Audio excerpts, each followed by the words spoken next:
இன்றைக்கி ஒரு சூப்பரான கருவாட்டு குழம்பு வைக்கலாம் வாங்க. ரொம்ப சுலபமாக எப்படி செய்யலான்னு பார்க்கலாம் வாங்க. கருவாடு, சின்ன வெங்காயம், கருவாடு, காய்கறிகள், உருளைக்கிழங்கு, கத்திரிக்காய், தக்காளி, முருங்கைக்காய், மாங்காய் எல்லாமே போட்டிருக்கு. வாங்க சூப்பரான ஒரு கருவாட்டு குழம்பு பார்க்கலாம். டக்குன்னு செஞ்சு முடிச்சிடலாம். தேங்காய், இப்போது அடுப்பில் ஒரு வடை சட்டி வச்சு அதில் தேவையான அளவு ஆயில் ஊற்றிக்கலாம். ஊற்றி சின்ன வெங்காயமும் வெள்ளைப்பூண்டும் நல்லா வணக்கிக்கலாம்.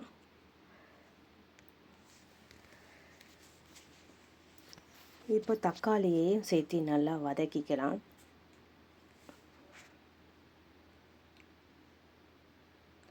தக்காளி நல்லா மசியணும், அந்த அளவுக்கு வதக்கிக்கலாம். இப்போது குழம்பு மிளகாத்தூள் சேர்த்துக்கலாம். கருவாட்டு குழம்புனால காரம் கொஞ்சம் அதிகமாக வைக்கிறேன். 2.5 ஸ்பூன் குழம்பு மிளகாத்தூள் சேர்த்திக்கிறேன். இதையும் வெங்காயம் தக்காளியோடு சேர்த்து நல்லா வதக்கிக்கலாம். இது கூடயே துருவின தேங்காய் சேர்த்திக்கலாம். சேர்த்து நல்லா வதக்கிக்கலாம். நான் இதில் இடையில கொஞ்சம் புளி தண்ணி விட்டு அதையே சேர்த்து தான் வதக்கி இருக்கிறேன். அப்போ தான் இந்த மசாலாவில் நல்லா புளிப்பு கொஞ்சம் ஏறும். அதுக்காக நான் புளி தண்ணியும் இதில் விட்டு நல்லா பாருங்கள், புளி தண்ணி விட்டதுக்கப்புறம் இந்த மாதிரி வதக்கி எடுத்தாச்சு. இப்போ இது ஆறுனதும் மிக்ஸி ஜாருக்கு மாற்றி இப்போ நல்லா அரைச்சிடலாம். இப்போது மசாலா நல்லா அரைச்சாச்சு. இப்போது குழம்பு கலக்கி வைக்கலாம். மிக்ஸி ஜாரை கழுவி தண்ணி ஊற்றியாச்சு. மாங்காய் கொட்டை இதில் சேர்த்துனா ரொம்ப டேஸ்ட்டாக இருக்குங்க இந்த குழம்புல. இப்போ நாம் அறுத்து வச்சுருக்க எல்லா காய்கறிகளையும் இதில் சேர்த்திடலாம். கத்திரிக்காய், முருங்கைக்காய், உருளைக்கிழங்கு, மாங்காய் இது எல்லாம் சேர்த்திருக்குது. இப்போது இந்த குழம்புக்கு நாம் கை வச்சு குழம்பு கலக்கி விட்டோம்னா இந்த குழம்பு நல்ல டேஸ்ட்டாக இருக்கும். அதனால் நான் கை வச்சு தான் இந்த குழம்பை கலக்கிறேன். மசாலாவும் காய்கறிகளையும் நல்லா கலக்கி விட்டாச்சு. இப்போது குழம்புக்கு தேவையான தண்ணி வச்சுக்கலாம். இப்போது வேறு பாத்திரத்தில் மாற்றிட்டு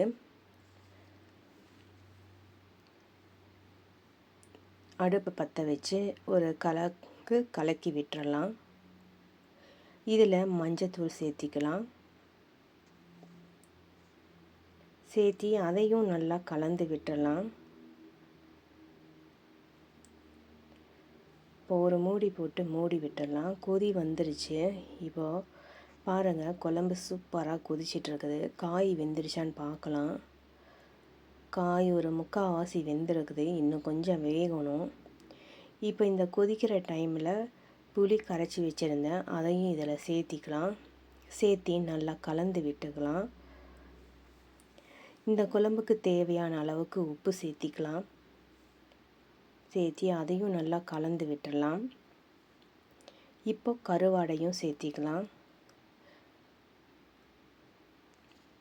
சேர்த்தி நல்லா கலந்து விட்டுடலாம்.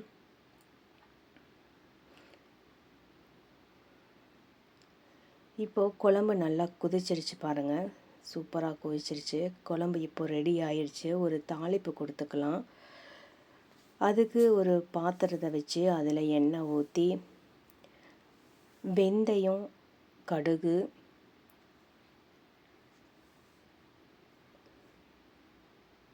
கருவேப்பிலை,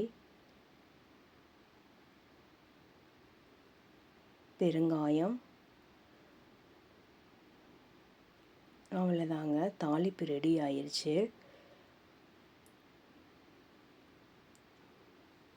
இதை எடுத்து குழம்புல ஊற்றியாச்சு.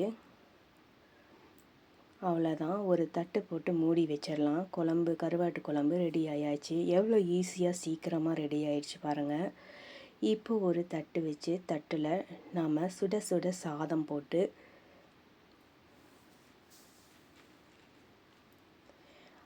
அருமையான கருவாட்டு குழம்பு ஊற்றிக்கலாம்.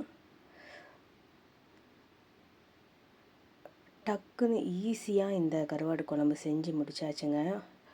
இந்த கருவாட்டு குழம்பு வீடு ஃபுல்லாக கமன்னு மணமாக இருக்குது. இதே மாதிரி உங்கள் வீட்லேயும் செஞ்சு பாருங்கள், சூப்பராக இருக்கும். இதுக்கு கடிச்சிக்கிறதுக்கு கருவாடு வறுத்துருக்குறேங்க.